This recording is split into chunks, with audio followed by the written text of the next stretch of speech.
kapisanan ng mga broadcaster ng Pilipinas. Member KBP. Naku, sama. Uwi na tayo. 6:06. Humahataw, humahagupit, lumalatay na komentaryo sa himpapawid. 2x2. Walang takot sa paghimay sa masalimuot na isyu ng bayan. 2x2. Humahataw na mga balita at impormasyon. 2x2. Ating damhin, ating lasapin ang hagupit na 2x2.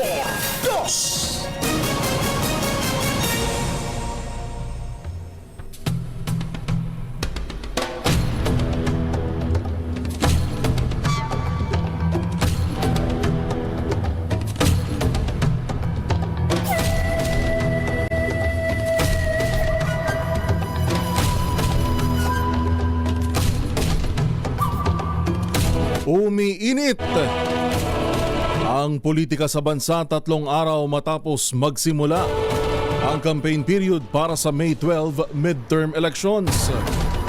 Ito'y matapos rumesbak si dating Pangulong Rodrigo Duterte sa patutsada ni Pangulong Bongbong Marcos at muli nitong binuhay ang alegasyon na gumagamit ito ng iligal na droga.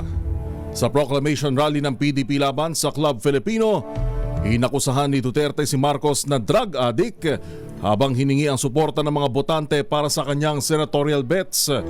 Ipinagtanggol naman ng ilang tumatakbong senador sa ilalim ng alyansa si PBBM at iginiit na hindi maituturing na negatibong pangangampanya ang naging talumpati nito sa kick-off rally sa Ilocos Norte, kundi bahagi lamang ng datos at mga natanggap nitong impormasyon. Isyu ng bayan, katotohanan. 2x2.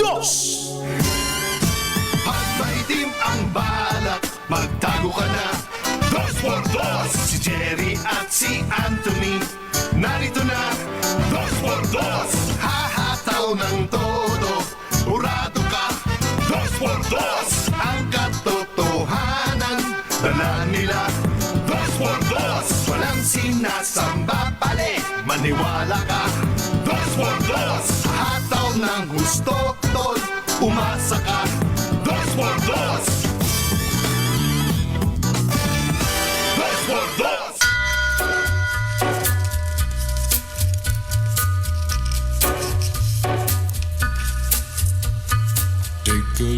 Hi. Magandang morning. Magandang umaga, bayan! May hindi kinaya. Ito po si Yuval Reyes at babati lang muna sa atin ngayon ang ating bossing, Katunying. Wala. Nawala yung boses ko kagabi. Hindi ko alam, biglang nawala. Biglang nawala. Parang panahon yata kasi talaga. Parang nag-accumulate yung pagod. Kasi wala talagang kapaguran tong Katunying natin eh. Naipon itong mga nagdaang. Hindi, in-interview ko pa si Willie Revillame kahapon. Dun sa studio niya. Pagkatapos okay naman. Nung gabi nawala. Nako. Talagang alam niyo na. Alam niyo na. Yuel, ikaw na bahala. Ikaw naman, Katunying, syempre malakas ka sa akin. Basta ako bahala sa'yo. Pagaling din at ingat-ingat, Katunying. At pansamantala munang sumasa inyo po ngayon. Ito po si Yuel Reyes para sa 2x2 at ang ACS Balita in just a while. Nasaan na ba yung dyaryo natin dito? Wala yung dyaryo natin. Ako, napakarami hong magsisilbing PA si Katunying habang hindi kinaya. Tsaka dami hong may sakit din ho ngayon. Nakikita natin na tuwing lumalamig ng konti yung panahon, medyo dumadami bigla yung mga nagkakasakit. Una yan itong Enero, pero pabago-bago rin eh. Di natin malaman kay amihan kung kailan lalakas o kailan hihina. Pero kasing lamig naman ng panahon ho natin ngayon, kabaligtaran na init sa politika. Well, don't you worry, but Napakaraming nangyari kahapong turn of events na hindi ho natin inaasahan. Ano ho? the barrier Umaga pa lang nung mabalitaan natin yung pagre-resign ni Transportation Secretary Jimmy Bautista ng DOTR. is red. Ganyan din yung pag-atras ng senatorial candidate na si Doc Willie Ong, na napakabait na si Doc Willie na nagpupunta pa dito yan, ano? At nito nga hong hapon hanggang gabi, inabot na rin ng gabi yung proclamation rally ng PDP Laban. Kung tama, no, nasa Iloilo kahapon ang alyansa para sa bagong Pilipinas ni PBBM at ng administration slate. May kick-off naman ang PTB Laban sa pangunguna. Pumunta si dating Pangulong Rodrigo Duterte dyan ho sa sabay ang kick-off ng PDP Laban kahapon. Nakita ho natin na hindi ipinagwalang bahala ni Pangulong Digong, ano ho, yung mga naging patutsada rin noon ni Pangulong Bongbong Marcos sa kick-off naman ng alyansa para sa bagong Pilipinas. At napakarami rin hong sinagot na mga isyu kagabi. Diyan pala sa Green Hills sa San Juan.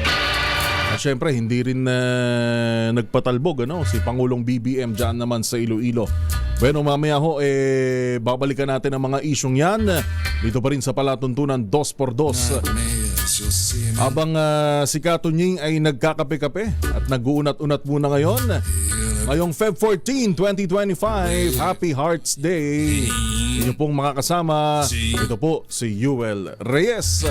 At ito ang Mga kumbatsero ng bayan, Katunying at Ka-Jerry. 2x2. sa pangalan ni Katunying, Anthony Taberna at Jerry Baha, ito po si Yuel Reyes para sa 2x2 ACS Balita. Susunod na. Ang makatotohanan, balitang maaasahan. ACS Balita. Walang makakaligtas, walang makakalampas. Saan mang sulok ng kapuluan, Luzon, Visayas hanggang Kamindanawan. Basta't may balita, ipagwagwagan ng sikat na tagapagbalita. ACS Balita. Kasama ang 2x2 tandem Anthony Taberna at Jerry Baha. ACS Balita. Ang programang ito ay hatid sa inyo ng ACS Manufacturing Corporation, ISO certified, maker of world-class quality Pride detergent.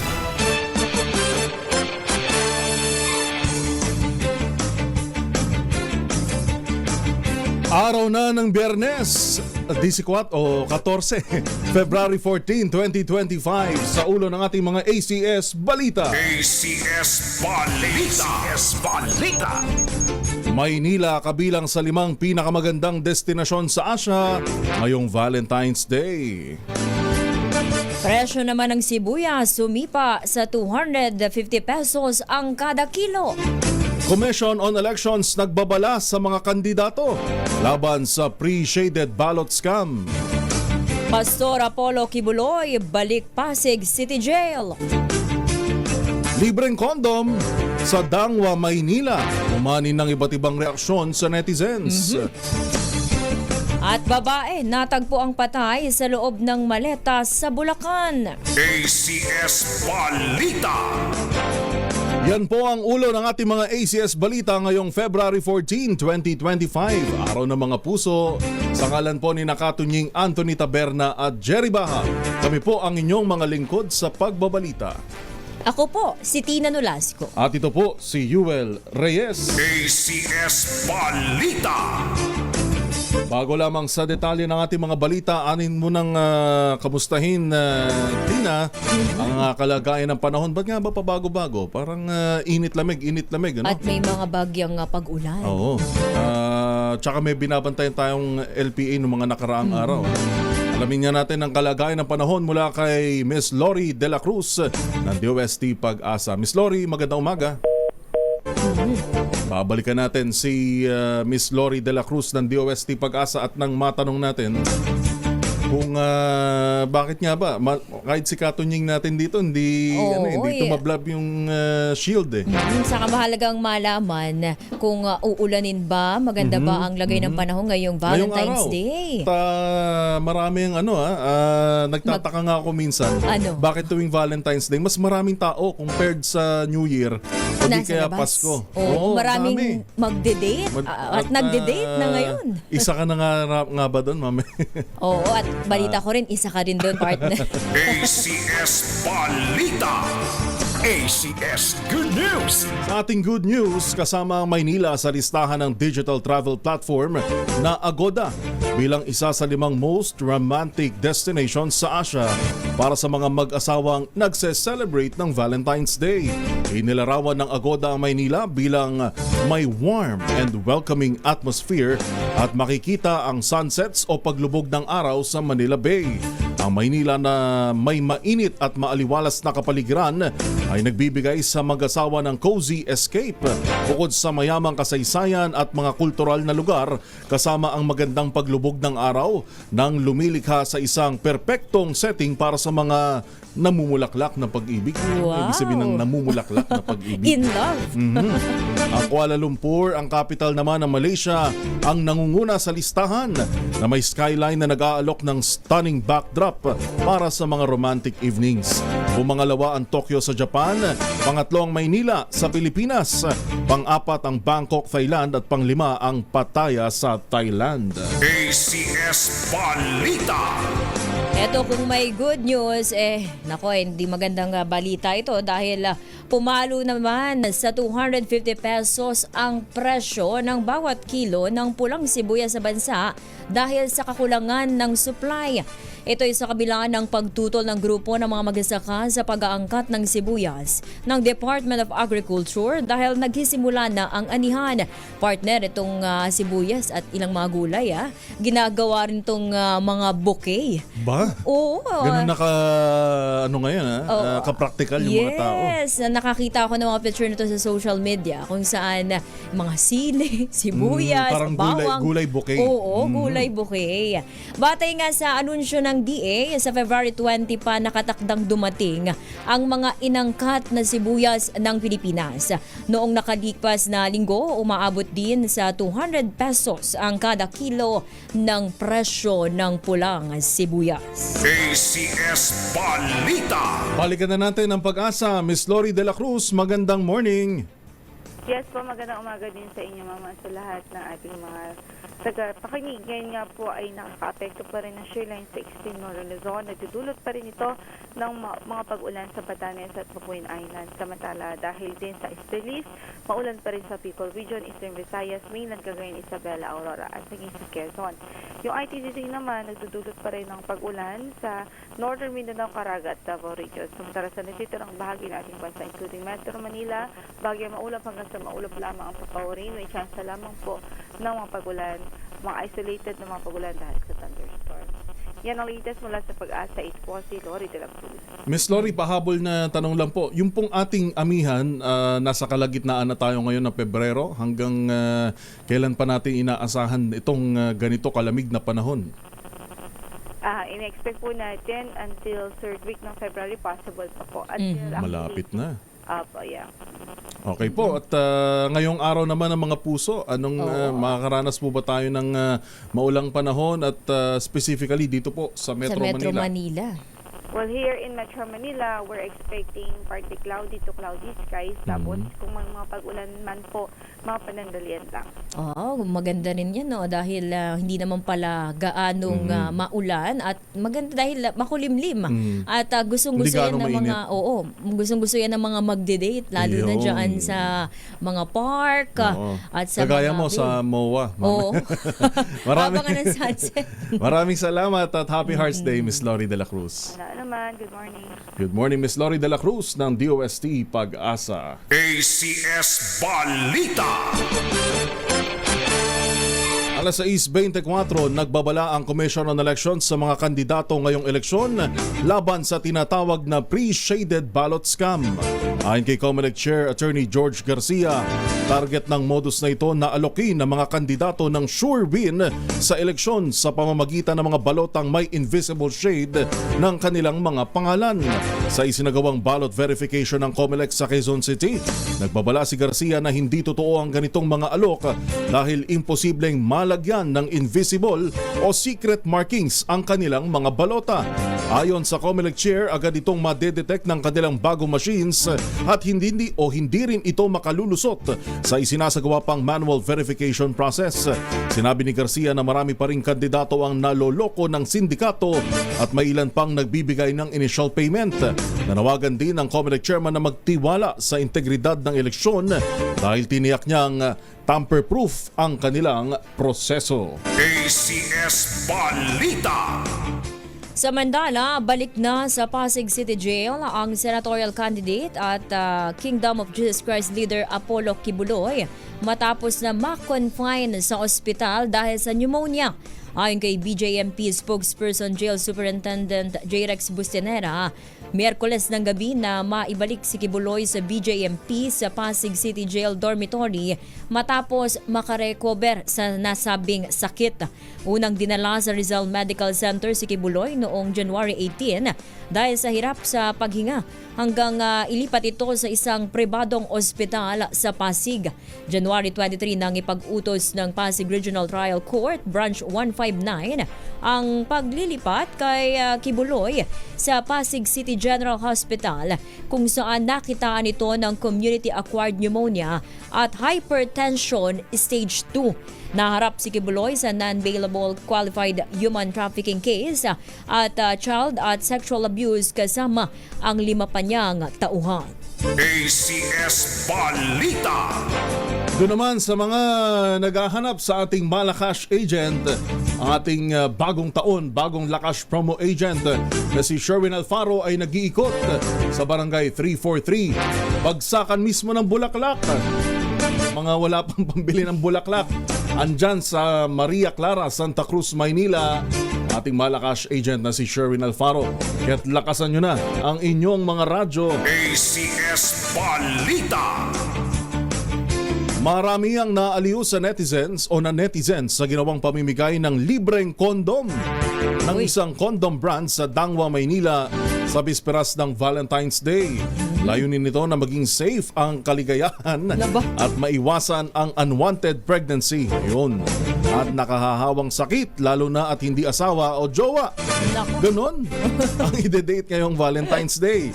Maraming netizens ang nagbigay ng iba't ibang reaksyon at natawa na lamang dahil wala naman daw masama sa pamamahagi ng kondom. May nagsabi pang best donation ever ito, habang may nagsabing dapat maging matured ang lahat at walang masama sa pag-iingat. Tama ito, ano? Maaring medyo tayong mga Pilipino kasi nandun pa tayo sa kultura na conservative. Oo. At yung mga ganitong pamimigay, okay na rin, di ba? At least sa alam mo sa Pilipinas, pwede naman kayong tumanggi at the first place. Pero kung aalokin kayo niyan. Oo. At sa Pilipinas din kasi dumarami na rin yung kaso ng mga HIV at iba pang mga sakit na may kinalaman, STD.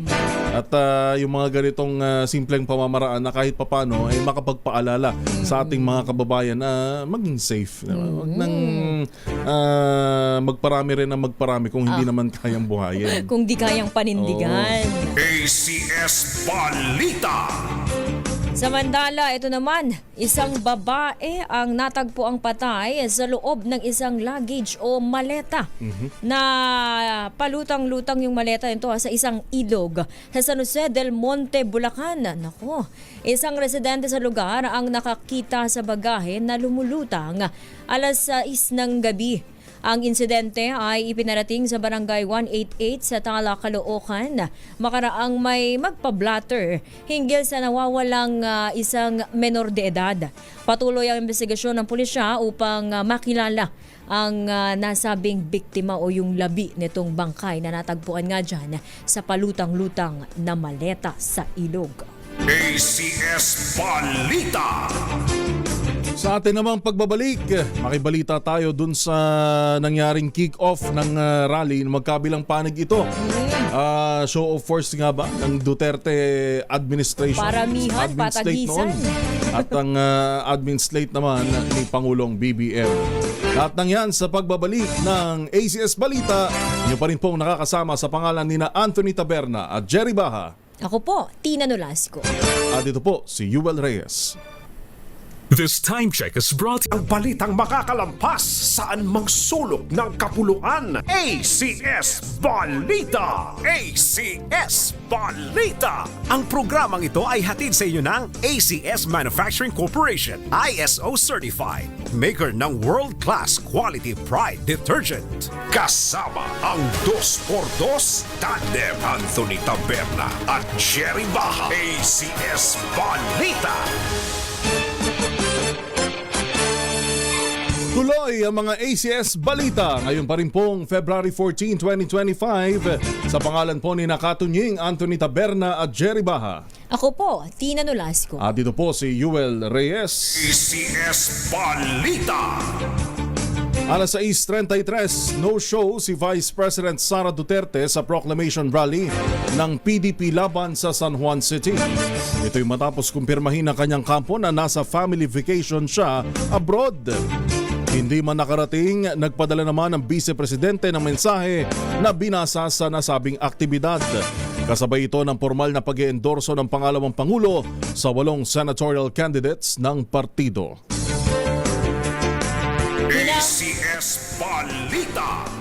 Hinamo naman ang 2 miyembro ng Young Guns ang mga kandidato sa pagkasenador na isapubliko ang kanilang posisyon kaugnay sa impeachment case laban kay Vice President Sara Duterte.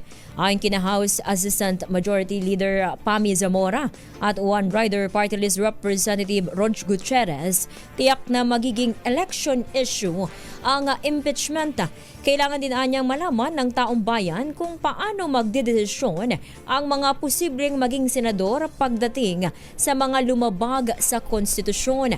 Samantala, nagbabala si dating Supreme Court Associate Justice Adolfo Azcuna na nanganganib na madeklarang invalid ang impeachment kung hindi aaksyon si Senate President Chis Escudero sa nalalabing araw ng 19th Congress. ACS Balita! Yan nga yung sinasabi din kahapon ni Tito Soto sa atin na sa panayam kahapon ni Katunying at sayang nga lang medyo bitin na pwede nang kung siya yung election body nung time na na-receive Aarangkada yung aarangkada kaagad dahil naabala lahat hindi lang yung mga kongresista kundi maging yung impeachable officer. Ang sinasabi pa nga ni Tito Sen kahapon isang beses lang sa isang taon pwedeng dinggin ng ang impeachment. Dahil kung magfa-file nga naman na magfa-file, edi wala nang nagawa yung ating mga mambabatas. Oo, ang problema nga lang dyan kapag ang busy ang ating mga senador ngayon sa pangangampanya, Ayun, yung oo. attendance nila doon sa bubuing impeachment court makukumpleto ba? Lalo't sila ang tatayong prosecutor. Baka nga naman nandun na nga talaga yung thinking ng ating mga mambabatas sa pangangampanya na nga talaga. ACS Balita! Alas 6:35, dumipensa ang National Bureau of Investigation o NBI matapos sila maghain ng reklamo laban kay Vice President Sara Duterte. Ayon kay NBI Director Jaime Santiago, ang kanilang desisyon na kasuhan si VP Sara ng inciting to sedition at grave threats ay bunsod ng kanyang ginawang paglabag o criminal violations at walang kinalaman ng kanyang posisyon. Inisyu ni Santiago ang pahayag matapos hinga ng komento sa akusasyon ni dating Presidential Legal Counsel Salvador Panelo na hinaharas umano ang NBI o ng NBI ang Vice Presidente. Git ni Santiago, neutral at impartial ang NBI at hindi sumasawsaw sa politika. ACS Balita! Nako, ito naman, iminungkahi ni dating Pangulong Rodrigo Duterte na magpapatay na lamang ng mga senador para mabakante ang mga pwesto para sa mga kandidato ng kanilang partido. Ganun. Pakiulit nga yung portion na yan. Magpapatay na lang daw. Oo. Ito ang sinabi ni Duterte sa pagsasalita o sa pahayag niya sa proclamation rally ng senatorial candidates ng PDP laban sa Club Filipino Green Hills sa San Juan City. Ayon kay Duterte, masyadong marami ang mga tumatakbong senador. Kaya mas mainaman niyang para sa kanila na bawasan ang mga ito upang mas mataas ang tsansa na makapasok ang kanilang mga kandidato. Marami kasi sila. Ano dapat ang gawin natin? Patayin natin yung mga senador ngayon para mabakante.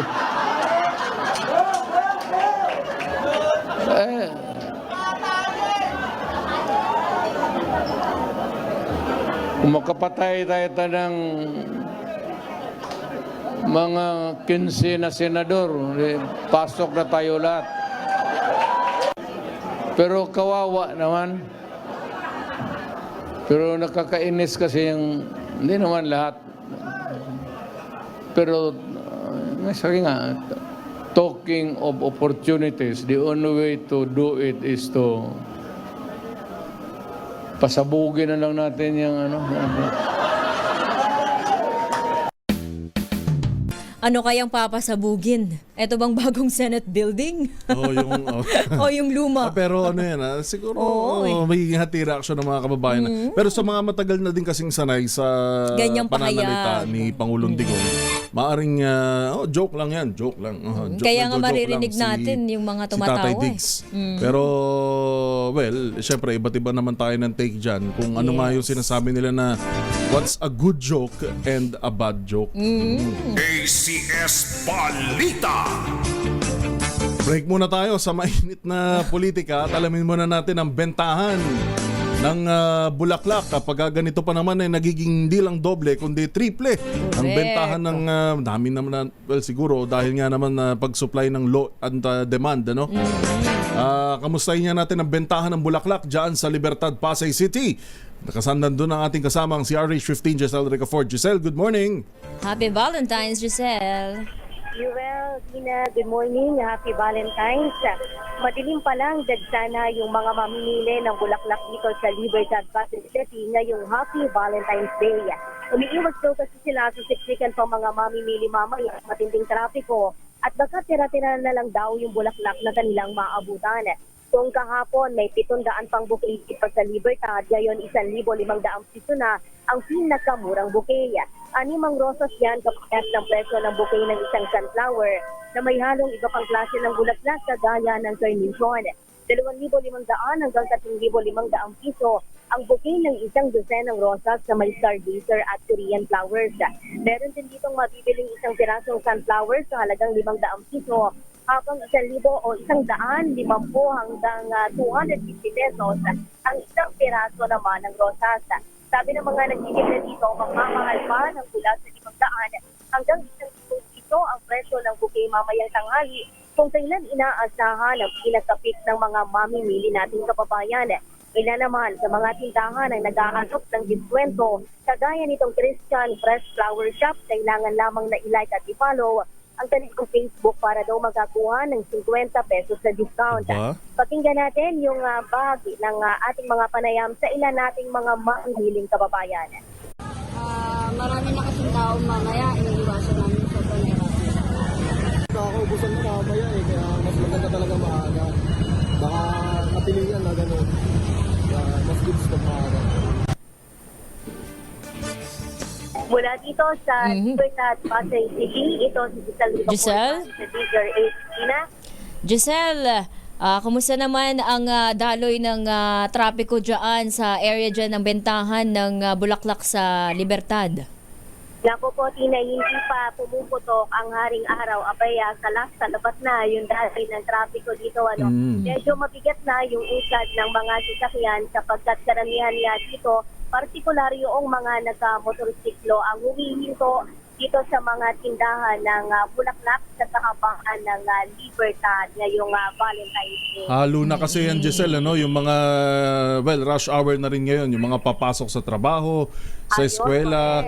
Ganyan din, kung mga naka four wheels pa na mamimili din ng bulaklak, kaya hindi maiwasan. Pero bago yan, May nagtatanong may nagtatanong, Giselle, kung ano nga ba yung tanong? Tungkol sa sa bulaklak. Kung ang pagbibigay ba ng bulaklak dapat daw ba lalaki lang o dapat nagbibigay din pati ang babae?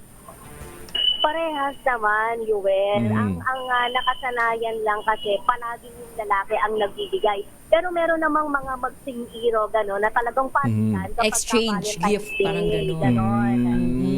Ayun. O tsaka iba din kasi yung minsan kami naman mga lalaki, minsan gusto rin namin yung na-appreciate. May tatanggap din kayo something sa pero Valentine's Day. sabi nga namin, ang pinakamagandang regalo na matatanggap namin syempre yung mga yung partner na namin. Pagmamahal. Wala nang masihigit pa doon. Oo. Anyway, Giselle, may nakikita ka ba dyan nakakaibang mga ibinibenta para sa Valentine's Day bukod sa mga bulaklak? Meron ditong mga logo, pero yung mga artificial flowers nila, wala pa tayong nakikita dito. Siguro yung mga ganong klase, malapit sa mga eskwelahan. Ayun, para sa mga kabataan, sa mga mag-aaral. Okay. Meron kasi yung... Ito, meron dito. Kuya, anong tawag dito? Ha? Ito yung parang artificial, di ba? Meron tayong nakita dito, mga artificial flowers. Magkano tong mga maliliit na to? 100 piso. Magkano yung normal price affordable.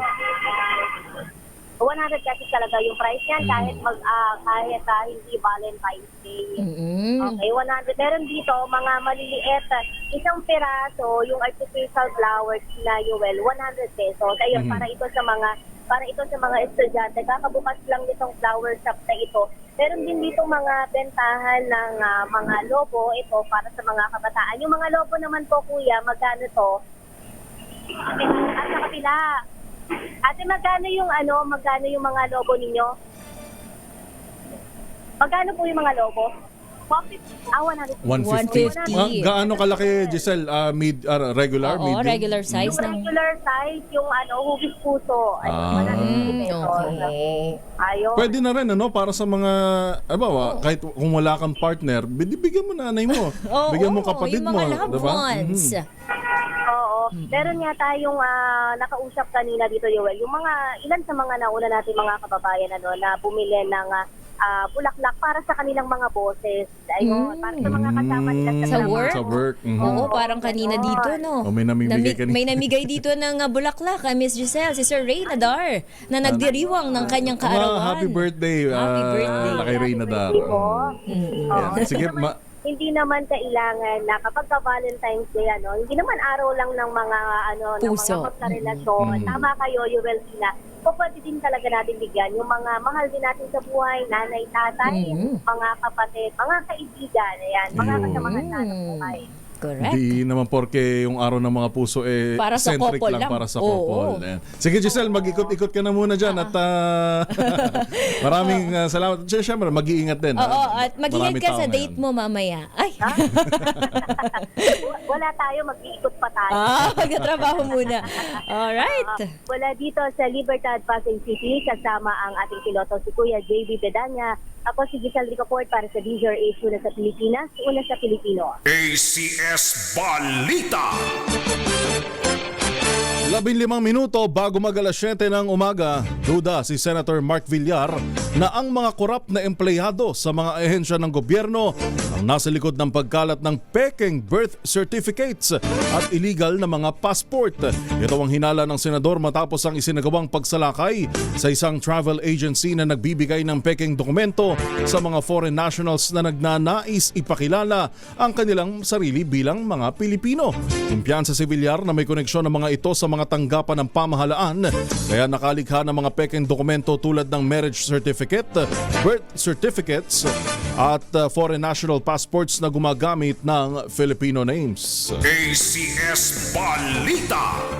Mas mabuting pangangalaga sa kalusugan at walang buwis sa overtime at 13-month pay ang kabilang sa magiging prioridad ni Makati City Mayor Abby Binay sa Senado. Sa press conference sa Iloilo City, sinabi ni Binay na kapag may mas malaking take-home pay ang mga empleyado at aalisin ang taxes o buwis sa OT ay iba pang bonuses, makakatulong ito sa paglago ng ekonomiya dahil tataas ang purchasing power ng mga manggagawa. Dagdag pa ng alkalde kung magiging prioridad ng gobyerno ang pagkakaroon ng mas mabuting kalusugan at edukasyon ay magiging mas produktibo anya ang mga tao. Inihayag ni Mayor Abby, tumatakbo sa ilalim ng Alyansa para sa Bagong Pilipinas ang kanyang social agenda sa ikalawang araw ng pagsisimula ng campaign period para sa mga kandidato sa pagkasenador at party list groups. ACS Balita. Yan na po ang kabuuan ng mga balitang itinampok sa ACS Balita ngayong araw ng Biyernes, February 14, 2025. Sa pangalan ni Nakatunying Anthony Taberna at Jerry Baha. Ako po, Tina Nolasco. At ito po si Yuel Reyes. Magbabalik pa rin ang 2x2. Balitang makatotohanan, balitang maaasahan. ACS Balita. Ang programang ito ay hatid sa inyo ng ACS Manufacturing Corporation, ISO certified, maker ng world-class quality pride detergent. At Ka-Jerry 2x2.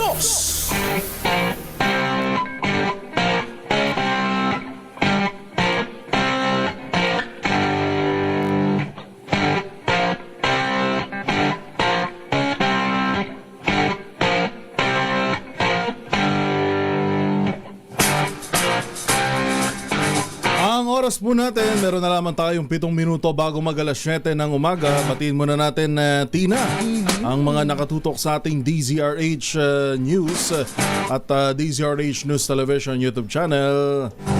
Kay Nald 5, and din kay Jeffrey Santos na bumabati ng Happy Hearts Day. Henry Dolohan, good morning. Dami pala natin hindi na nakikitang message kapag... Oo, natatabunan dito sa ating Facebook at YouTube Bale, Live. pwede po kayong mag-text sa amin. Meron kayong mga gustong iharana on air. Yun. Aba, kung kakanta ka, partner. Diba, batiin lang natin. 0919-282-6485. Yan po ang ating text line sa 0919-282-6485. Ito nga at nakatutok din na si Bernadette Juvie Reyes, si Riri Marquez, si Ivan Aguilio at si Eric Martinez. At magandang morning po sa inyong lahat. Pwede nyo rin po kaming subaybayan sa mga cable channels, Signal Channel 18 at marami pang iba. Higit 1,000 cable operators na nag-cater ng DZRH TV. Talakayin nga muna natin to, Tina. Napanood mo ba yun? Grabe, no? Yung meron hong nag-viral ngayon na pakita nga natin, RHTV. Yung video yung sinapak sa bundok dyan sa Tanay sa Rizal. Lapit lang pala nito, no? Base nga dun sa ulat. Ito. Na-sensor naman na natin siguro to, no? Ayan, sige, papanood malayo natin naman yata. yung bahagi ng video. Kung may audio. Ayan, sige. Hindi ko na po kami ito sa bundok. Hindi, mali. Paano pong mali? Nagmumura kayo. Sino mo binumura ko? Putang ina, sino ba mga mamura nito? Ay, yung bundok. Sira ulo ko. Yun narinig ninyo na parang sinapak na ang mga nauna nangyari doon. Kinat na lang natin yung portion na nagmura. No? Pero yung portion na yun, yun daw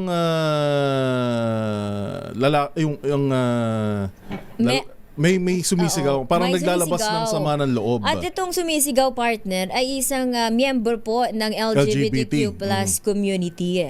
Sabi niya, syempre, naglalabas ng sama ng... Maraming ganun eh. Pag nagka-camping, yun nga lang, Hiking. makakita ka ng... umakakit ka sa bundok, meron kang dinadalang sama ng loob. Yun yung ano eh.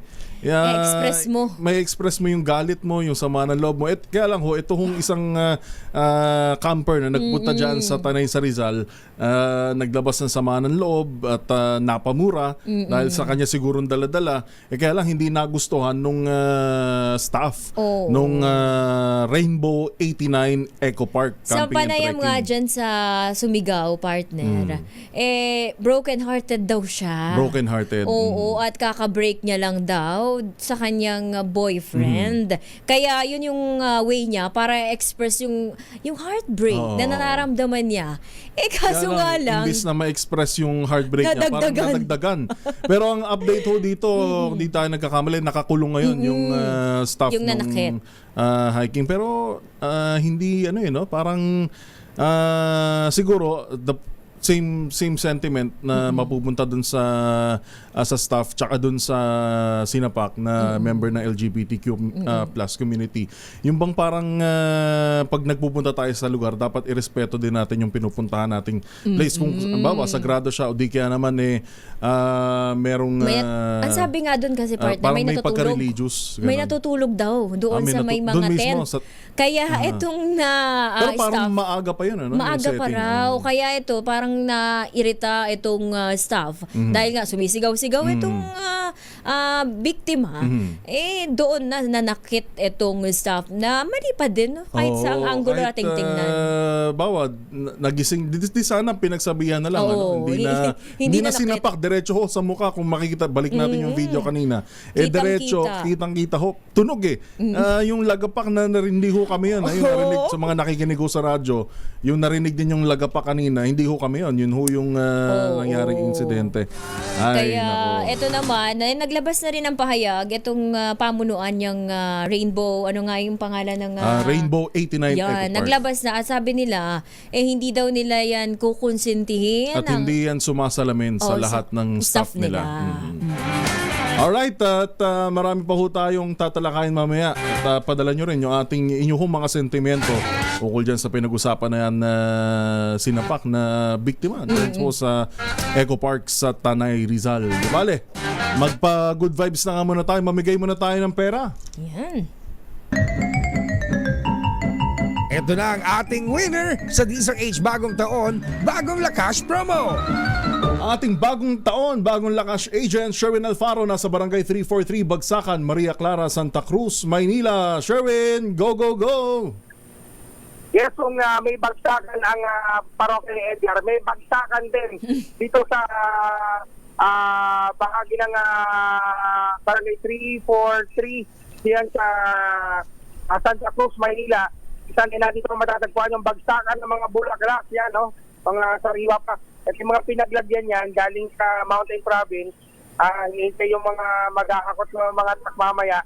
Dahil abala na ngayon yung mga bilihan ng bulaklak dito sa Santa Cruz. Ito sa may bahagi ng kabilang side to ng Dangwa, no? Kabilang side ng Dangwa. Yung Dangwa kabila. Pero ito talaga yung original na bagsakan. Dito bumabagsak. Dito binabagsak yung mga bulaklak galing sa Mountain Province. At makikita mo naman, sariwang-sariwa ang mga bulaklak ng mga bouquet na kahanda na ang kulang lang mga bibili. Yung iba, nauna na, namimili na para sa mga pantinda. Pantinda yan o ano para sa'yo? Order po sa order ka online. Alam, siguro mo mga nag-online. Parang pasabay. Online store kayo, tapos nag-order sila doon. Pwede naman magpapa-deliver yan, yung mga arrange na bulaklak. Magkano ngayon ng hotel online? 1.5 po. 1.5. Depende po sa sama na delivery. Hindi po. Hindi pa. So sila mag-arrange nilang kung paano pag-pick up ng mga bulaklak nila. Ayun, Tess. Maraming salamat ha. Yan. At hindi lang yan yung mga presyo ngayon medyo may kamahalan pa ito. Ano mo itong bulaklak na ito na sa Ganchillo. Ginansilyo, alam mo kung magkano presyo yan? Magkano? 1,000. Oo. Grabe. Pero ano Mahirap naman kasi gawin yan, yan eh. nagtatagal yan. Oo, Tsaka saka- unique. Oo, kahit yan ipokpok mo sa boyfriend mo pagkatapos yung mag-celebrate ng balik. Baka matauhan lang eh. Ampas mo sa ulo para magtauhan.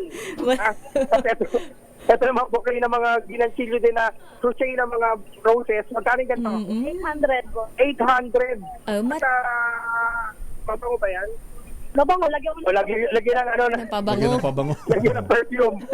Lagyan ng perfume para amoyin. Pero yung kanila, ito naman, pre-arrange na ng mga sunflower. Sunflower po, magkano po ngayon? 50 po. 50. Yes po. 50 at yung ganito 250? na mga bundle, 250 pesos. Yung mga ganito na arrange na ng mga sunflower. At low budget, pwede rin naman sa 150 pang low bat. Yan o, ang ganda rin naman. Ting ganda, natagal pa habang buhay hanggang libing. Yan ha. Yung bulaklak na hanggang libing na pwede mong isama sa kabila. Oo. At saka effort yan Sherwin ang paggawa niyan. Kaya value for money. Tignan mo, ang creative nila, ano yung mga mesh wires yan na may mga kulay, ginawa nila bulaklak. Ang pinakamahirap siyempre yung gansilyo, yan yung crochet. Yes. Dahil ito mga ilang taon to ginawa Ilang taon? Ano po yan? Mga 8 months. 8 months siyang ginawa. Grabe, 8 months. no? Kaya naman ako ang hirap. Pero ito mas matindi, hindi ka maghihirap dahil nahuli natin si Aden nakatune in sa Yun. Ayan o. Lagi ka nakatune in sa Disari? Yes po. Ano pangalan ng store nyo? Ano po, sa Bagsakan. Bagsakan lang to. Bagsakan lang. So, doon sa mga may mga pangailangan ng bulaklak hanapin si Aileen. Ate Aileen. Yes po. Aileen Villaros. Si Ate Aileen Villaros, alam mo kanina naging target sa may Bagsakan. Siya nga nahuli natin na nakatuning sa DZRH. At dahil nakatuning ka sa DZRH, sino paborito mo na pag umaga? Sir Anthony Taberna at saka si Jerry, si Sir Jerry. Yung. Jerry Pahad, Paspor Dos, pero kang 1,000. May pabili ka na ng bulaklak mo. Thank you po. Thank you. Chocolate naman. Ano, dahil Valentine's Day, bibigyan ka namin ng bulaklak. Yeah. Parang galing sa kanila Parang umikot lang.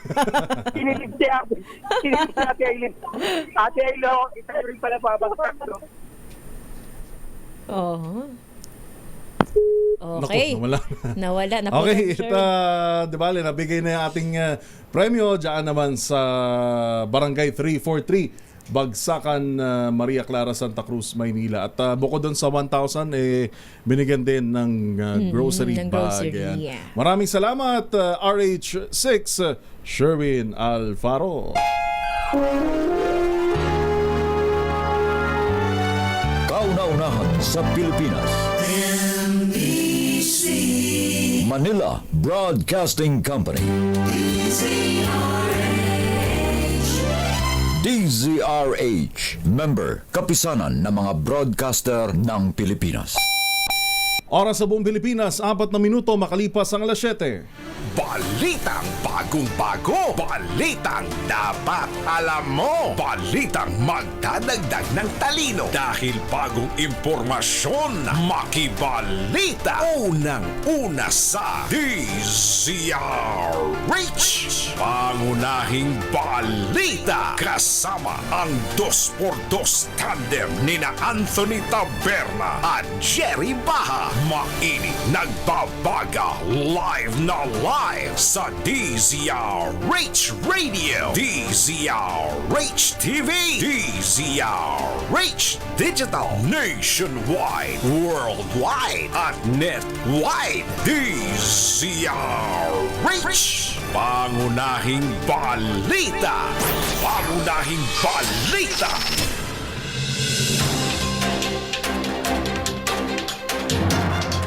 Araw po ngayon ng Friday, February 14, 2025 sa ulo ng ating mga pangunahing balita. Malacanang itinanggi ang balasahan sa gabinete matapos magbitiw ni Secretary Jaime Bautista at palitan ni Vince Dizon. NBI pinanindigan ang rekomendasyon na kasuhan si VP Sara sa death threat kay PBBM. Bilang ng mga babaeng pulis na may mahalagang posisyon sa PNP, dumarami. Eto, nature's therapy. o pagyakap sa mga puno, inirekomenda ng DENR sa mga walang kayakap ngayong Valentine's Day. Mas maraming Pilipino, mas gusto daw ang love at companionship ngayong Valentine's Day. Pero nabibiktima ng romance scam, tumaas. At 2 Pinay na balak gawing courier ng African Drug Syndicate sa Malaysia na rescue ng NBI. Yan po ang ulo ng ating mga balita ngayong araw ng Biyernes 14 sa buwan ng Pebrero 2025. Live nationwide via satellite sa 666 kHz sa Metro at Mega Manila. Gayon din sa 18 relay stations ng DZRH sa Luzon, Visayas at Mindanao. Ang totoong nationwide. Sa pangalan po ni Nakatunying Anthony Taberna at Jerry Baha. Ako po, Tina Nolasco. At ito si Yuel Reyes para sa DZRH, Una pangunahing balita. Una sa Pilipinas. Una sa Pilipino. Pangunahing balita. Sa detalye ng ating mga balita.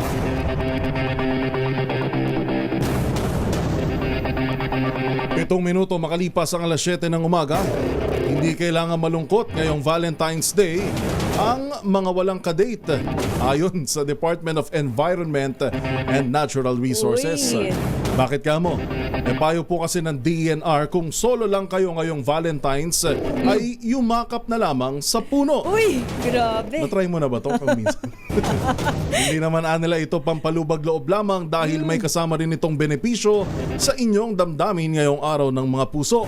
Batay sa mga pag-aaral ng mga eksperto, lumalabas na ang pagyakap sa mga puno ay nakatataas pala ng oxytocin levels ng katawan, ang hormone na nagpapakalma at nagbibigay ng emotional well-being sa inyong karamdaman. Sinabi ng DENR na nakakapagpababa rin ito ng blood pressure, heart rates at nakababawas sa stress at anxiety. Hindi na nila kailangan pumili ng uri ng puno na yayakapin dahil lahat naman daw ay pare-pareho lang ang naibibigay na benepisyo. Ganun. Ayos. Hinihikayat ng ahensya ang lahat na makibahagi sa tinawag nilang nature's therapy na ito at yumakap na rin tayong lahat sa puno. puno, aba. Gano'n kaya kalapad ang punong dapat yakapin? Anyway, mas marami daw na Pilipino ang nais na mahalin at makasama ang mahal sa buhay kaysa pera, bulaklak at iba pang material na bagay ngayong Valentine's Day. Totoo ba? Ito ang lumabas sa survey ng Social Weather Station na ginawa noong December 12 hanggang 18. Sa resulta ng survey, 19% ng respondents ang naghahangad ng pagmamahal at companionship. 8 puntos itong mas mataas kumpara sa 11% na resulta ng survey noong December 2023 kung kailan mas nangibabaw ang pera kaysa pagmamahal. Nakakuha naman ng 10% ang pera bilang kahilingan ng mga Pinoy para sa Valentine's o 5 points na mas mababa kumpara sa 16% noong nakalipas na taon. 10% rin ng respondents ang nagsabing mas pipiliin nila ang bulaklak, habang 8% ang regalo na mula sa puso, 6% ang pagkakaroon ng masaya at maayos na relasyong pamilya, 4% ang dami, ang 3% ang maayos na kalusugan ng minamahal, 2% ang groceries, at damit po pala yun, 4% ang gustong makatanggap ng damit, at 2% ang groceries at pagkain, habang 2% ang happiness at chocolate. Aba. Pero mas maganda nga naman kung groceries tsaka damit. Mas practical, lalo kung mag-asawa na. Oo, kung may pamilya na, yan talaga ang mga choices. Kung yan naman ang gusto ng ating mga kababayan, tumataas naman daw po ang kaso ng romance scam sa Pilipinas. Batay sa record ng Moody's Ratings, may 1,173 ang individual silang na-monitor na posibleng bagong nasasangkot sa romance scams sa buong mundo noong 2024. Mas mataas ito ng 14% kumpara noong 2023. Sa naturang bilang, 45 individual ang naitala sa Pilipinas o 3 beses na marami kumpara noong 2023 na nasa 10. Ayon kay Bangko Sentral ng Pilipinas Deputy Governor Elmore Capule, kadalasan na tinatarget ng mga Roman scammers ay ang mga senior citizens. Bukod naman po sa Araw ng Mga Puso, ngayong araw, ipinagdiriwang din ang ika-101 kaarawan ni dating Senate President Juan Ponce Enrile, aka Manong Johnny. Happy birthday! Happy birthday, Manong Johnny! Si Enrile po ay ang kasalukuyang Chief Presidential Legal Counsel ng Administrasyong Marcos Jr. Ipinanganak siya taong 1924 sa Gonzaga, Cagayan. Siya rin ay nakilala sa tagline sa eleksyon noon na "Gusto ko, happy ka." At patuloy na nagtitrending sa social media at ginagawang memes dahil sa kalakasan nito sa kabila ng edad. Kabilang nga po sa mga memes sa social media na tampok si Enrile ay yung mga edited pictures at video kung saan sinasabing naabutan pa niya ang panahon ng dinosaur. Ay, makikita na sa video yung mga mascot. Panahon ng pandemic to yung mga TikTok ni Manong JPE. Kasi pati pandemic ay nalagpasan ni Manong Johnny. Dalawang pandemic yun nung 1900s kung di ako nagkakamali. Yung SARS ba? Yata. Oo, SARS. At ngayon itong kamakailangan lang COVID-19. At oras natin alas 7:12 ng umaga. Bilang si Manong JP ang nagbe-birthday ngayon. Sino ba ang ating Valentino mismo. Si Kuyang Val Gonzales ng happy birthday. At si Mayor Zenny Mendoza binabati niya. Si Valentino. Si Val Gonzales. Happy birthday. Happy birthday. Mas maraming babae na pulis naman ang nakaupo sa mahalagang posisyon sa Philippine National Police. Ayon kay PNP Chief General Romel Francisco Marbil, maayos ang gender equality sa PNP at unti-unti nang nababali ang mga traditional expectations sa hanay. Batay sa datos ng PNP, 20% ng kapulisan sa buong bansa ay babae at nasa edad nasa 151 sa kanila ang may hawak sa ilang matataas na command at operational positions. Isa na rito si Police Brigadier General Jean Fajardo na siyang kauna-unahang babaeng spokesperson ng PNP at ngayon ay kauna-unahang babae na regional director. Babae rin ang namumuno sa PNP Health Services sa Women and Children Protection Center, Internal Affairs Service at sa PNP Academy Commandant of Cadets. 2 babae din ang Chiefs of Police sa Makati at Mandaluyong. Gayon din ang mga namumuno sa PNP Aurora, Guimaras, Antique, Siquijor at Southern Leyte. Ayon sa General, isa itong malaking patunay na hindi na lamang bahagi lang ng PNP ang mga babae kundi sila na rin ang isa sa mga nangunguna sa pag-unlad nito. Sa Mandala, nailigtas naman ng National Bureau of Investigation o NBI ang 2 Pinay sa Malaysia na muntik nang magamit bilang drug mule ng African Drug Trafficking Syndicate. Ayon sa NBI, tagumpay na naibalik sa bansa ang 2 bago pa man sila makagawa ng anumang krimen sa naturang bansa. Sa ikinasang investigasyon ng NBI Dangerous Drug Division, napag-alaman na isang African Drug Trafficking Syndicate ang nasa likod ng pag-target sa mga Pilipino para maging drug mule. Sa investigasyon ng ahensya, lumabas na pinangakuan ang 2 Pinay ng all expenses paid trip pa Malaysia at malaking halaga ng pera kapalit ng pagdala ng package mula sa Malaysia patungong Hong Kong. Napag-alaman din na ang naturang bagahe ay naglalaman ng 2.3 kg ng cocaine, taliwa sa sinabi ng recruiter na naglalaman ito ng Malaysian products na in-order ng mga negosyante sa Hong Kong. Naaresto sa naturang operasyon ng isang African national habang patuloy ang investigasyon para matukoy ang mga miyembro ng sindikato na nag-ooperate sa Pilipinas, kabilang ang kasabwat na Filipino recruiter.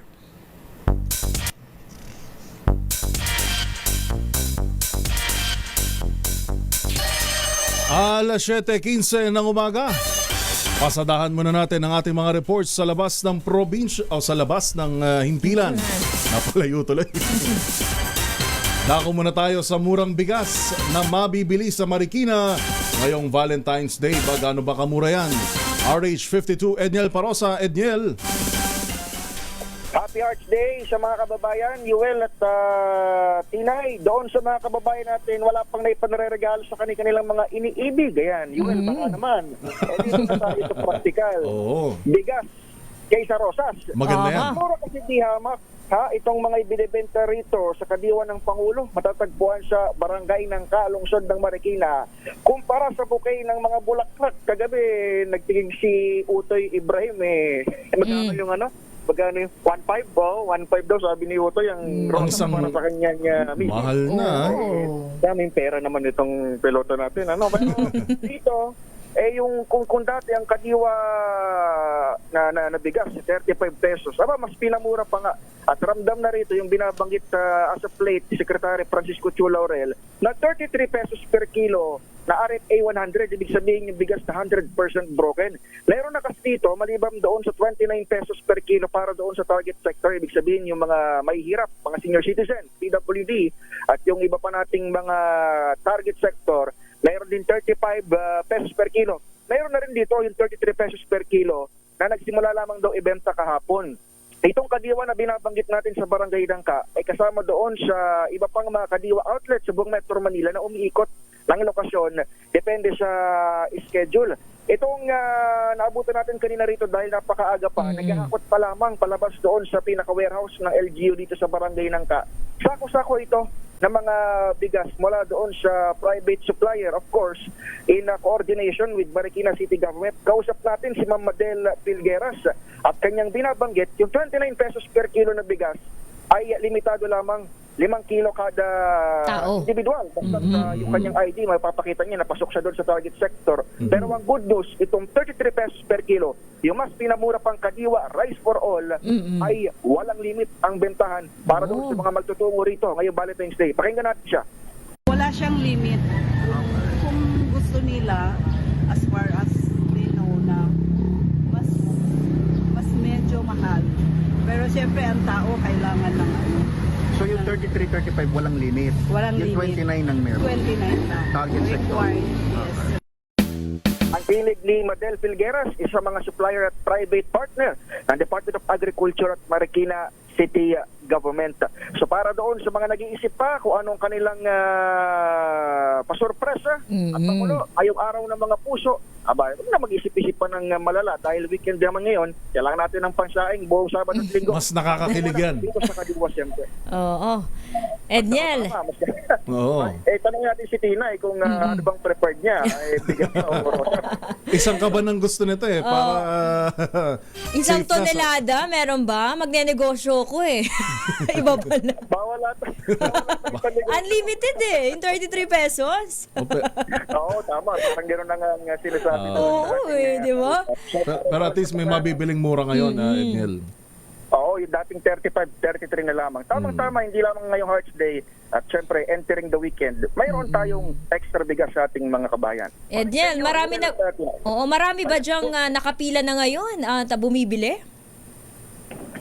Maaga kasi tayo, so wala pa masyadong mga nakapila. Kaya nga ito, binabalita natin sa lahat, yung mga kababayan natin dito sa Marikina, magtugo na rito sa nasabing lugar dito sa Barangay Dangka.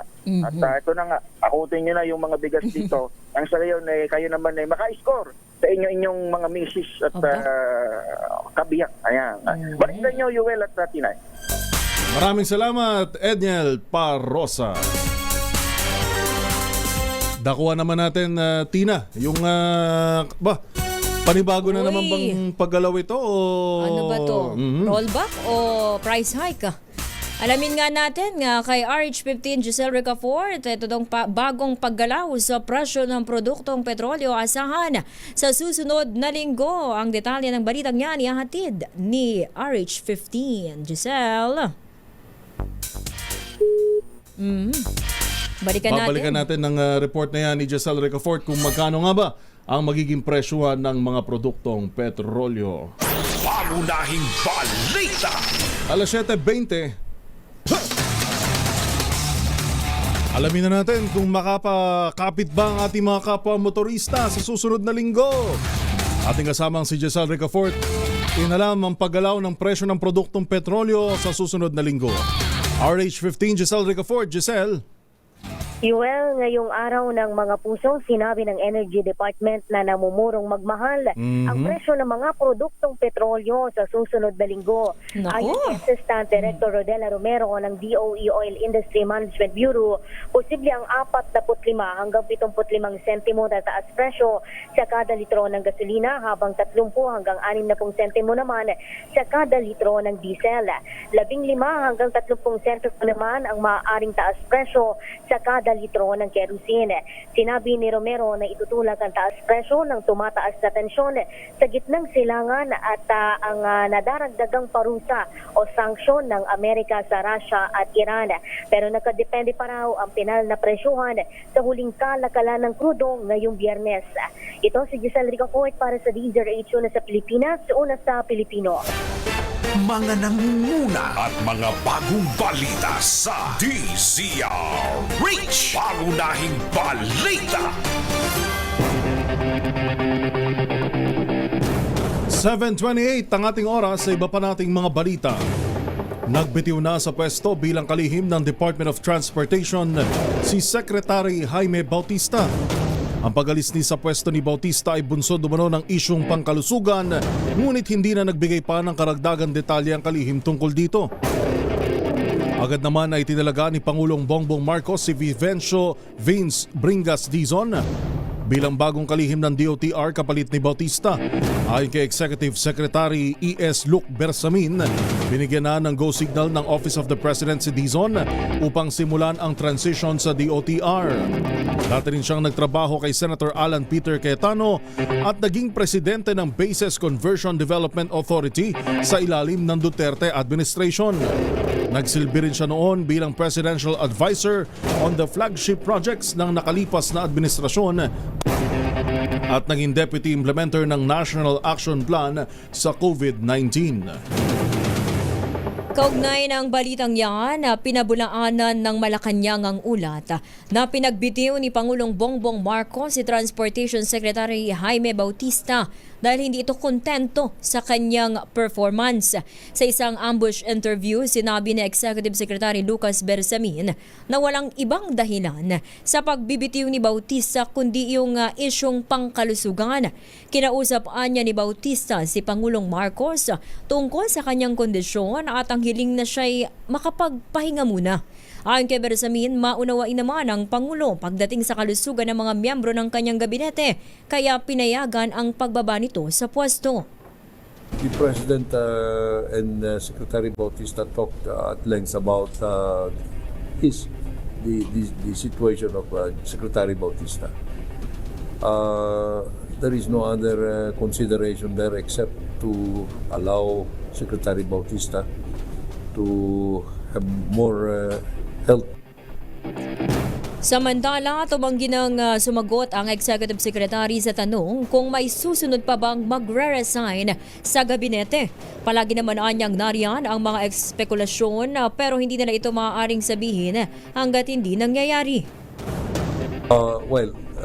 I do not know yet kung how true they are or if there is any basis, but usually speculations are always there. Hindi naman namin pwedeng sabihin sa inyo until na nangyari na yan because we do not have compelling reasons. Yan ang tinig ni Executive Secretary Lucas Bersamin. Alas 7:30 ng umaga, nagtalaga ng officer in charge si Presidential Communications Acting Secretary Cesar Chavez sa harap ng kanyang isang linggong physical leave. Inanunsyo ni Chavez na kanyang itinalaga si PCSO Senior Undersecretary Emerald Ridao bilang OIC simula February 17 hanggang February 21, 2025. Si Ridao anya ang mamamahala muna sa day-to-day operation ng ahensya at kung kinakailangan ay kakatawan sa acting secretary. Gayunman, sinabi ni Chavez na susubukin pa rin niyang magtrabaho ng buong kapasidad kahit wala siya sa opisina. Si Chavez ay pansamantalang nakalive dahil sa pagbiyahe nito sa ibang bansa, alinsunod sa inaprobahang travel authority nito sa nasabing petsa.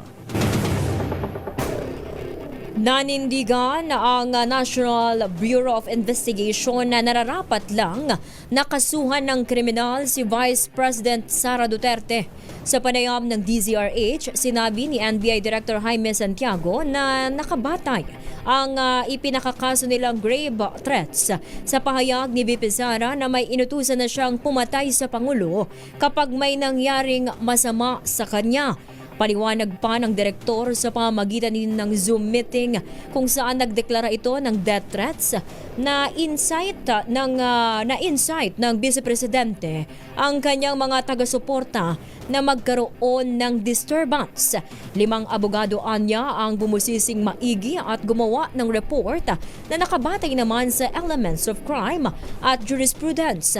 Bilang isang dating judge, naniniwala si Santiago na hindi sila nagkamali sa desisyong pakasuhan si VP Sara. 5 abogado po ang nag-aral at pati ako, pinase lang namin sa elements of the crime at jurisprudence. Bilang dating judge, kami po ay trained na if you rely on the basics of a law and jurisprudence, you will never go wrong. So, pinag-aralan po namin mabuti yan, sir, bago namin kami humantong sa aming final decision na dapat makasuhan. Ang tinig ni NBI Director Jaime Santiago. Sa kaugnay pa ring balita, pinayuhan ni NBI Director Jimmy Santiago si dating presidential spokesman Salvador Panelo na makisit-in na lang sa klase ng first-year law students para maunawaan kung bakit pinasasampahan ng kaso si Vice President Sara Duterte. Ito ang naging tugon ng direktor matapos maunang bumanat si Panelo sa pagsasabing kailangan bumalik ni Santiago sa law school dahil sa umunoy maling rekomendasyon ng NBI na pasampahan ng kaso si VP Inday. Sa panayam sa programang 2x2, sinabi ni Santiago na dapat binasa ni Panelo ang kanilang report upang mas maintindihan ito ang basihan ng rekomendasyon ng NBI. Hindi na kailangan bumalik sa law school. Ngayon, tama-tama, second semester na. Ngayon ituturo ng book 2, Revised Penal Code book 2. Siguro mag-sit-in na lang doon na makinig siya sa mga first-year students kung tama yung sinabi ko o hindi. Sana binasa muna ni Atty. Sal Panelo yung aming report at yun ay nabat-bat namin ng jurisprudence kung saan kami ay kumuha ng lakas ng loob para maipahil ang kaso.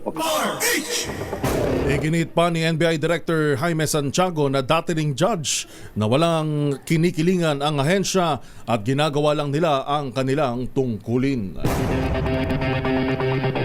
Samantala, naniniwala naman si dating Senate President Tito Soto na hindi dapat pagtalunan kung kailan dapat simulan ang impeachment trial kay Vice President Sara Duterte. Ang kay Soto, dapat na itong simulan sa pagbabalik sesyon ng Senado sa darating na June 2. Maaari pa rin anyang ipagpatuloy ang impeachment trial kahit magbago pa ng komposisyon ng Senado pagkatapos ng halalan sa Mayo. Yung Sandigan Bayan, division yan, di ba? Tatlo. Nagkasakit yung isa namatay. Ibig sabihin yung kaso, hindi mo na itutuloy. Itutuloy mo papalitan mo lang yung dalawa.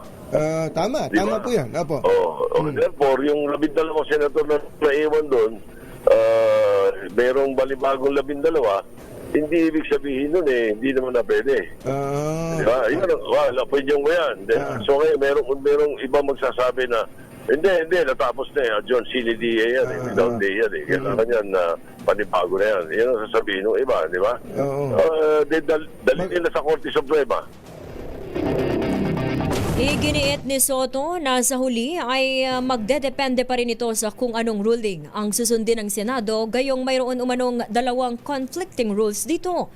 Isa rito ay sinasabing hindi titigil ang paglilitis sa oras na simulan ito, habang ang isang ruling naman ay sinasabing lahat ng proceedings ay dapat itigil sa pagtatapos ng Kongreso. Mga nangunguna at mga bagong balita sa DZRH. Pangunahing balita. Isa pang report, pagkaka-aresto naman sa 4 na individual na sinalakay na bodega diyan ho sa Bocaue, Bulacan. Tuhoy yung natuklasan na palit sako. Oo. Pinuri daw po na agricultural sector. Buong detalye, RH29, Boy Gonzales. Boy. Pinuri ng Agricultural Sector Alliance of the Philippines Incorporated o AGA Party List ang pagkaka-aresto at pagsampa ng reklamo sa 4 individual sa sinalakay na bodega ng bigas sa Bukawi, Bulacan. Ayon kay AGA Party List Representative Nick Briones, dapat sampulan din ng mga may-ari ng bigas at warehouse sa ilalim ng Republic Act RA o number 12022 o mas kilala bilang Anti-Agricultural Economic Sabotage Act.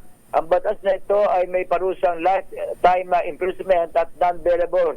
Hindi anya sapat ang warehouse manager, 2 kahera at isang inventory officer ng bodega lamang ang masasampahan ng kasong hoarding, adulteration, profiteering, untruthful labeling at economic sabotage.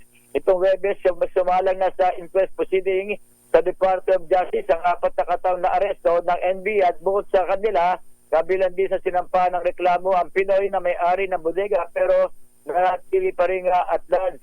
Sinasabi nga na-discovery tunaladang bigas, mga pinaghalo-halong luma at ibang klaseng bigas para maibenta sa merkado ng mas mataas na presyo. Ito si Boy Gonzales para sa DZRH, una sa Pilipinas, una sa Pilipino. Mga nangunguna at mga bagong balita sa DZRH. Pangunahing balita. Ako dyan daw ho sa bahagi ng F. Legazpi, kanto ng Market Avenue sa Barangay Maybunga, Pasig, ay may nakahambalang na 10-wheeler truck. Kaya't abiso daw ho sa mga motorista na passable naman yung lane patungo San Miguel pero block yung patungo Maybunga. Asahan na ho ang pagbigat sa daloy ng trapiko. Pangunahing balita. Alas 7:38. Ulitin lang natin yung pagbati natin siyempre sa ating kasama, Tinay. Ang RH5 Valentino Val Happy Gonzales. birthday. Happy birthday. Yes, Sir Again Val. din kay parang Sir Ray Nadar. Happy birthday. Maraming salamat po sa inyong papiging. Sa Pakatunyings ngayong morning. Napakasarap. Paborito ko talaga dyan ng champurado ng Sarap ano, pati yung hot choco. Kokowa talaga eh. Ganyan din binabati natin na Jomar Bolusan na nakatune in sa kanilang cable TV at sa marami pa nating viewers and listeners na nakatutok sa DZRH 666 kHz. Malaki-laki ho yung oil price hike next week 60 centavos kada litro yung report niya kanina ni Giselle sa kada litro ng diesel at 75 centavos per liter sa gasolina at 30 centavos sa kerosene. Kaya ngayon pa lang as early as now magpa-full tank na. Yes. Mahaba talaga. Ay nako, malaki-laki. Last week parang dagdag bawas ano? Oo, ang nangyari. Pero ngayon... Sabi ko kasi, wait lang hindi muna, baka lumaki pa yung rollback. 10 centavos lang, baka lumaki pa. Kaso, yung 10 centavos na in-rollback ngayong linggo, walang-wala na. Binawi. Lalo pang wala. Binawi pa lalo dahil hanggang 75 pesos yung posibleng pagtaas. Ano? Wala pa si Tita Morley. Ako. Sino nga raw ba tong aktor na sikat na din ang hiniwalayan agad ng kanyang non-showbiz girlfriend. Kaya lang, wala pa si Tita Morley Alinio. Ano? Pero bukod nga kay Valji at JPE, Manong JPE, Juan Ponce Enrile, alam mo ba nagbo-birthday din ngayon? Sino? Si Bossing, Attorney Reg. Oo nga pala. Ating station manager Attorney at ang Reg. VP for Legal ng MBC DZRH. Si Attorney Reg, laban tayo dyan. Happy And then birthday. kay Chris Aquino. Tita Chris Aquino, happy birthday.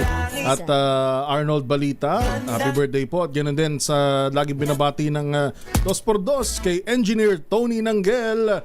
Happy birthday. Ang dami may birthday ng Feb 14. Oo nga.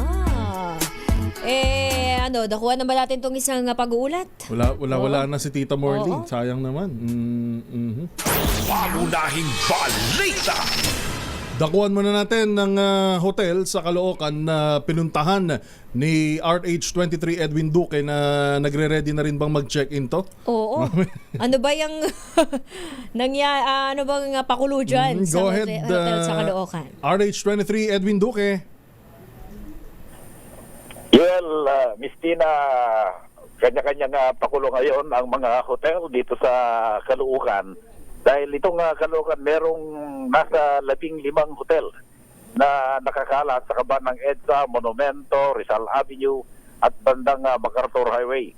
Ang isa sa dinudumog ngayon, itong Pulang Hotel. So sinabi mong pula, pakikita mo yung logo. So, ayan na. Kapag yung first 3 hours, nag-reach siya ng 5:15. Then every additional hour per hours ay 175. Kaya kanina marami na tayong nakikita madaling araw pa lang daw. May mga pumapasok na. Karamihan naglalakad. So ibig sabihin yung mga ginabi sa kalsada ay dito na nagpapahinga. May mga pakulo sila ngayon na kapag naabot mo yung rate na 700, meron silang libreng maliit na yung parang labubu. Tawag nito. Labubu. Labubu. Oo. Pagkakabisado ko yan. Labubu. Labubu yun, labubu. Oo, yung parang sakto. Oo. Yan yung mga pakulo. Maganda naman.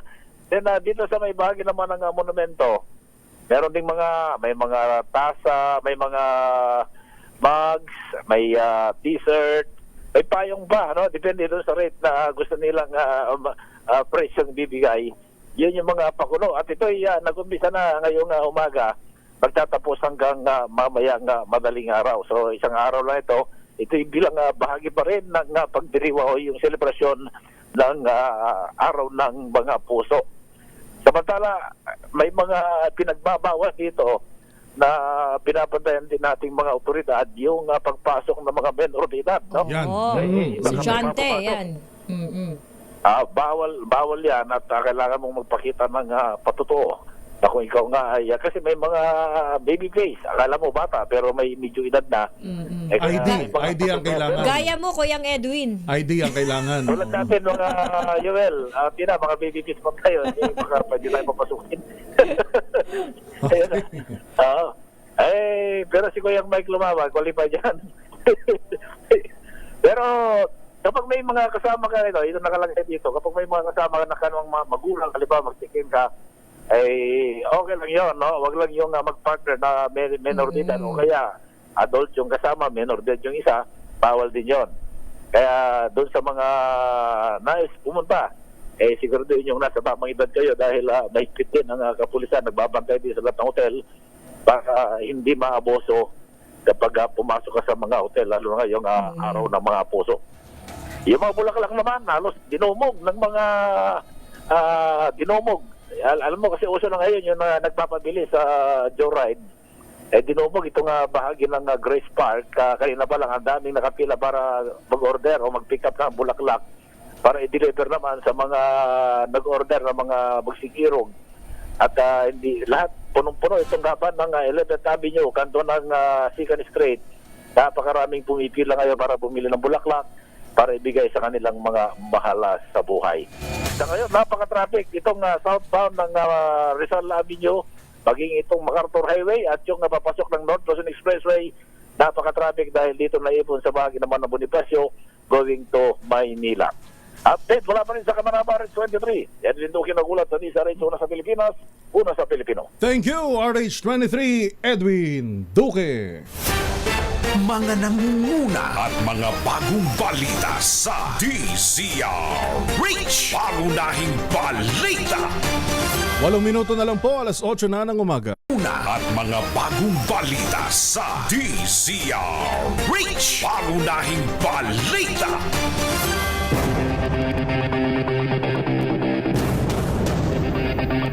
Tuloy ang mga pangunahing balita. Nadagdagan pa ang mga kandidatong umatras sa May 12 senatorial elections. Ang pinakahuli sa listahan ay si Doc Willie Ong. na nag-withdraw po sa kanyang senatorial race para pagtuunan umano ng pansin ang kanyang kalusugan.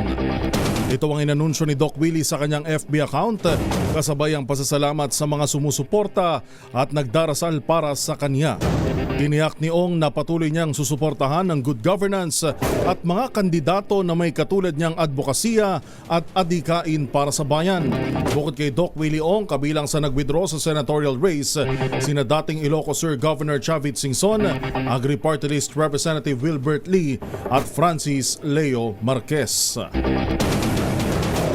Samantala, pinaalalahanan naman ni Pangulong Bongbong Marcos ang mga botante na nakasalalay sa kanila ang magiging desisyon ng bansa. Sa pangangampanya ng Alyansa para sa Bagong Pilipinas sa Iloilo City, sinabi ni PBBM na dalawa ang direksyon na posibleng tahakin ng Pilipinas. Isa rito ay ang mas maliwanag na kinabukasan kung tama ang pipiliing kandidato o di kaya naman ay isang nakakakilabot na gobyerno sakaling magkamali ng desisyon ang taong bayan. Una nang ibinida ni PBBM na ang senatorial slate ng Alyansa para sa Bagong Pilipinas ay walang bahid ng katiwalian at malinis ang track record. Dapat walang santuhin para may makasuhan at makulong na mga mapagsamantalang negosyante, smugglers at hoarders ng agricultural products. Ito ang pahayag ni dating senador at ngayon ay muling tumatakbo sa pagkasenador na si Kiko Pangilinan sa Bakit Ikaw? The DZRH Job Interview for 2025 Elections. Binigyan din ni Pangilinan na dapat na matiyak na walang makaliligtas sa batas para matiyak na mapapababa ang mga presyo ng bilihin at epekto lang din ng smuggling, hoarding at importasyon. Pala rin at ang executive department, tuturo natin ano ang pwedeng gawin, sino ang dapat habulin, yun ang mga... Basta walang sasantuhin, yung usapin ng presyo ng bilihin. Kinakailangan nating ayusin yan at naayos na natin. Nagawa na natin ng paraan noon, magagawa natin ng paraan basta nagtutulungan. At sabi ko nga, walang sasantuhin. We are ready to help the administration find solutions dito sa pagtaas ng presyo ng bigas at iba pang bilihin. Sa dating senador Kiko Pangilinan. Umakyat naman sa 164,000 ang Freeport workers ng Subic Bay Metropolitan Authority o SBMA noong nakaraang taon. Ito ang inulat ni Subic Bay o SBMA Administrator Eduardo Alinio sa programang Bagong Pilipinas ngayon. Mas mataas ito kumpara sa 157,000 na manggagawa ng SBMA noong 2023. Sabi ni Alinio, dulot ito ng maraming mamumuhunan at umaasa silang madadagdagan pa ito ng 7,000 ngayong 2025 at sa mga susunod pang mga taon. Samantala, plano naman ng SBMA na mapalakas pa ang kanilang port operations. Subic. Kaya kung pinalalakas namin ng port operations namin, doon manggagaling lahat ang mga raw materials, ang mga produkto na pwedeng sabihin na wala na dyan sa Manila kasi punong-puno na dyan. Dito na lang tayo. At magiging maalwan at pagtatrabaho through Subic papunta ng Clark. Mga nangunguna at mga bagong balita sa DZRH. Pangunahing balita. Yan na po ang kabuuan ng mga balitang itinampok sa DZRH Pangunahing Balita. Sa pangalan pa rin po ni Nakatunying, Anthony Taberna at Jerry Baha. Ako po, si Tina Nolasco. At ito po si Yuel Reyes. Mga nangunguna at mga bagong balita sa DZRH. Pangunahing balita. Masamang tao lang ang takot sa dalawang to. Kaya kung maitim ang balak, magtago ka na! Anthony Taberna, Jerry Baha. 2 por 2. 2 por 2. Medyo nag-overtime na tayo pero bago lamang magtapos ng ating programa, syempre binabati natin ang lahat ng couples out there ng Happy Hearts Day. Syempre sa aking iniibig. Marie Chris Maliglig, Happy Hearts Day. Hindi ko na rin papalagpasin ng Syempre sa nanay ko, Mami Nida Reyes at kay Tita Lina Maliglig. Ako din, si Rec Espiritu ay nakikinig ngayon. Happy Valentine's Day. Susunod na po ang tambalan sa pangalan ni Lakay Mayor Deo Macalma. Makakasama niyo po Lakay Romel Fuertes at Sister L, Elaine Apit. Antabayanan niyo po ang kanilang guest para sa DZRH Bakit Ikaw Job Interview ngayong 2025 midterm election. Ang kasama nila ngayon ay si senatorial candidate Rodante Dizon Marcoleta. Sa pangalan po muli ni Nakatunying, Anthony Taberna at Jerry Baha. Ako po, Tina Nolasco. At ito po si Yuel Reyes para sa DZRH, una sa Pilipinas. Una sa Pilipino.